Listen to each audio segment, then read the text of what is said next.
So I was trying to decide on some new content, but I can't really come up with anything. My son suggested football, but I don't exactly know a ton about football, so I guess I'll stick to the things that I do know. So I already talked about goats a little bit, so we're going to go to something more professional.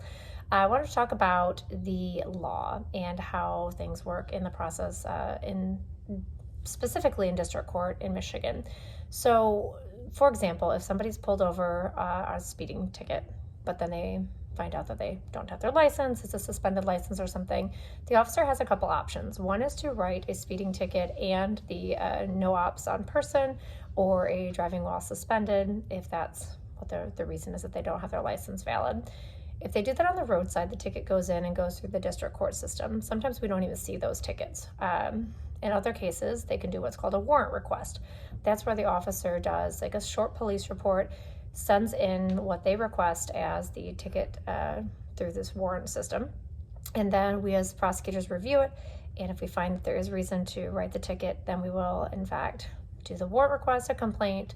And the issue is, though, that people then would get arrested on that warrant unless we do a notice to appear, which is a little bit different on the paperwork. So anyway, there's a lot of things that go into getting a ticket and then getting it in front of the judge and then in front of a prosecutor.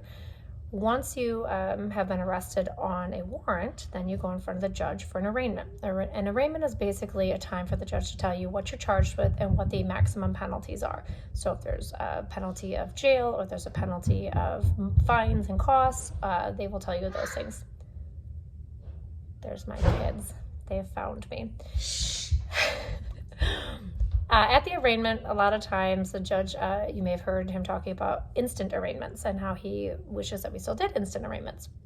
The issue with instant arraignments is oftentimes, again, if it's a traffic ticket that was written on the roadside, we may not have anything about that case. So having it come in front of us, we're really at a disadvantage because we don't know what their driving history is. We don't have that record. We don't have a police report. We don't even have a copy of the ticket in most situations.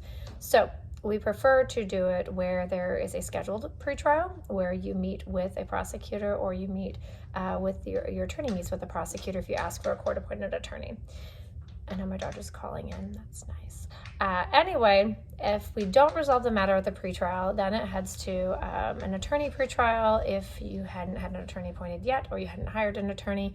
After the attorney pretrial, then we set it for a last pretrial, and at the last pretrial, that's where you would see us exchanging witness lists and exhibits, making sure that everybody has copies of everything that we have, and then it's set for a trial. There's bench trials, which are where a judge sits as the trier of fact, or there's jury trials. In district court jury trials in Michigan, you have 6 jurors, so it's half as many as what you would have in a circuit court trial. The issue with jury trials is they are very expensive, number one. Number two, trying to seat a jury of people that are not affiliated with the case, not affiliated with any of us prosecutors or any of the parties, witnesses in the case, that can be very difficult. Sometimes it takes a half a day just to seat a jury for a simple misdemeanor trial. The cost involved includes payment to the jurors for their time, and the systems that we use to get the jurors there are quite expensive as well. So we try to settle cases, and that sometimes comes with making the difficult decision on plea agreements. And a lot of people will, kind of second guess what plea agreements we make, but you have to understand that we have a lot more information than what the general public has. So the snippets of information that you see are only a small fraction of the information that we have available to us. Oftentimes we have to take into account whether there are witness issues, whether there are evidence issues, if we don't have a dash cam that we thought we had, or it didn't get saved properly, or if in domestic violence cases or assault and battery cases we no longer have a cooperative witness. It makes it extremely difficult to go forward with a case. It isn't impossible, though. There are certain circumstances where we can use statements that were made to the police officer in the course of the investigation, especially if it's a domestic violence situation. And obviously, if there's any statements made by the defendant that incriminate them, we can use those as well. So if it gets settled, then it goes to the sentencing phase, which a lot of people will see the sentencings on, like in 3B, for example.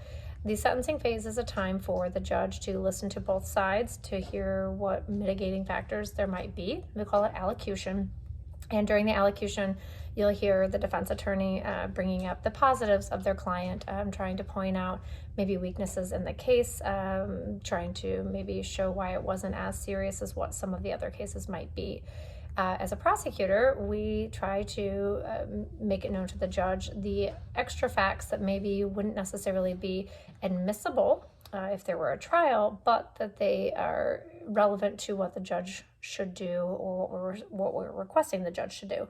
We also want to make sure that the victims are given a chance to speak and that they have the chance to say what they believe should happen, because ultimately, it is the state that is going forward with criminal charges, but the victim is the complaining witness, and they're the ones who are directly affected by what has happened.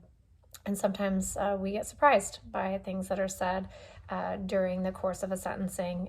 We try to talk to victims and witnesses prior to hearings. Sometimes that's not always possible. And if they show up unexpectedly and we haven't prepped them, and it can sometimes get a little hairy. So overall, once the sentencing is completed, if the judge places the person on a probation, that's done through the probation department. You'll see the probation officers occasionally.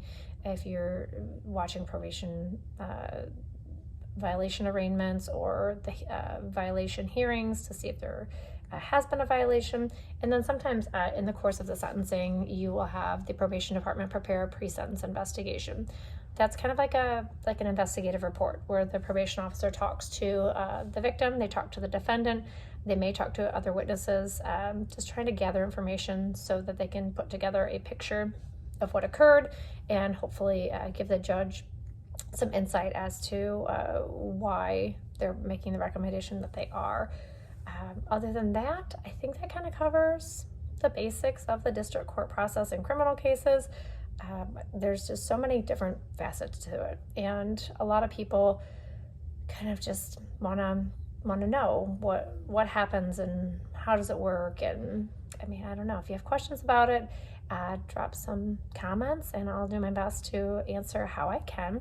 Obviously, I can't talk about specific cases, and I can't give you legal advice. It's kind of not appropriate.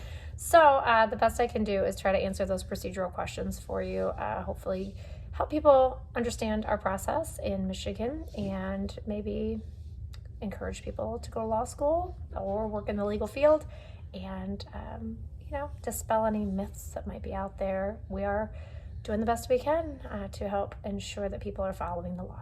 Don't forget to like and subscribe. As my son just said, don't forget to like and subscribe. When did you say smash that like button, right? Is that what they say? I don't know. Oh, you know what they say. Don't cap. He told me I was capping earlier, and he doesn't know that I know what that means because I have to look these things up sometimes when they show up in police reports. So no capping, smash that like button.